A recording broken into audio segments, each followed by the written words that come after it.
I'm very excited to see so many students coming here, talking to our students and, participating in these events. We have one goal. We want to have more students in the field of engineering, in the field of STEM. Hi, Cindy Waters here.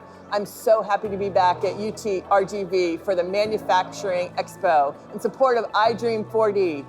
We're proud to share some of the opportunities with the students, from internships to scholarships like our Smart Scholarship Program. And we can't wait to see future scholars coming out of this university.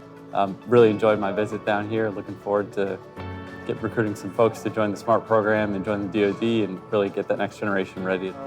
It really is an honor to be here, and where we're bringing the students together, give them an opportunity to learn about STEM and STEM-related careers. And I'm here to look at the campus and all the wonderful stations that there is. And I'm actually interested in the engineering science. And I'm from Dr. Javi Science Middle School, and I'm here at UTRGV, and I'm really excited to learn about STEM.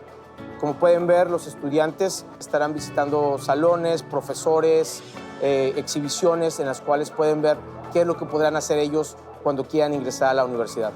Hello, my name is Irving Martinez. I'm an alumni from UTRGV. Right now, I'm currently working at Los Alamos National Laboratory. So I'm glad to be here at the UTRGV Manufacturing Expo to do outreach and try to pull people into the lab for new upcoming careers. So it's been a great experience in these past 2 days, and I hope they learned a lot from it. Thank you. Peace up.